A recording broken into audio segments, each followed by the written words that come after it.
大家好，歡迎收睇 CV Channel。今次呢國慶假期有幸預約到去昂船洲參觀軍艦。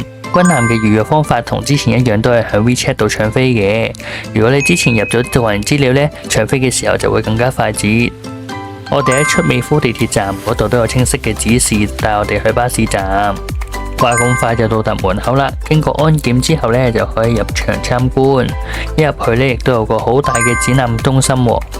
呢度係昂船洲唯一有冷氣嘅地方，大家記得入去唞下涼。一入去嘅大堂都相當之壯觀宏偉。呢度有唔同嘅展館，展出咗中國唔同時代嘅歷史，由石器時代開始，直到夏商周，亦都有秦朝嘅兵馬俑同埋宋朝嘅清明上河圖，甚至去到近代史都有嘅。記錄咗唔同嘅戰爭，展現咗中國不屈不撓嘅精神。之後我哋就出去參觀第二個展館，嗰個講述咗中國嘅科技發展，亦都有紀念賑災嘅雕塑，同埋有短片介紹中國唔同嘅旅遊熱點。之後就去第二個展館，嗰個講述咗中國解放軍嘅事蹟，佢會以唔同嘅裝置、雕塑、影片，甚至防空洞，讓大家更加投入當中發生嘅事蹟。最後亦都有互動展區，小朋友可以着上軍服，模擬呢個艱辛嘅訓練。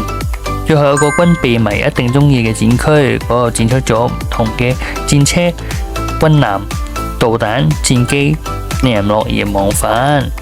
睇完之後，我哋正式出去同陽光玩遊戲，一齊睇軍艦。我哋第一隻參觀嘅呢就係沂蒙山登陸艦。每上一隻軍艦呢都有職員派啲紀念品俾我哋嘅。上到軍艦亦都可以去唔同嘅打卡點吸引仔。等咗半個鐘，終於有得上軍艦啦。上軍艦嘅樓梯都有啲陡斜，有啲高，大家要小心腳步。上到軍艦嘅甲板嗰度睇落去嘅風景真係十分開揚，大家可以喺甲板上邊睇宣傳短片、收集印仔，亦都可以同海軍影相。真係辛苦晒啦！喺烈日當空之下同我哋影相。終於入到船艙啦，嗰度嘅海軍都好詳細嘅介紹入邊有咩嘅設施，入邊仲有理髮店添。我哋終於嚟到船頭嘅位置啦，嗰度見到更多嘅裝備，仲有干擾彈添。睇完之後，我哋就落船同海軍影相，又準備去睇戚繼光訓練艦。行緊去嘅期間，都見到啲海軍準備咗啲樂器去嗰度做 live show 喎。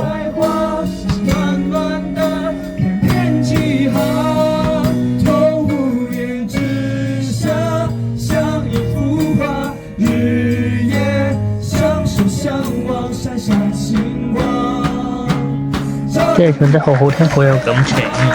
行咗大概9個字到，我哋終於可以上船啦。呢隻軍艦就冇頭先嗰隻咁高，就比較安全。一上船就可以同海軍影相，同埋有個好靚嘅 backdrop。之後我哋就排隊上去更高嘅樓層繼續參觀。嗰個最特色呢，就可以同個槍械影相。再上到去有個大型雷達嗰層，亦都有啲海軍教大家綁繩結。跟住我哋終於參觀完呢隻軍艦啦，亦都完成我哋今日嘅旅程。多謝大家收睇，我哋下次再見，拜拜。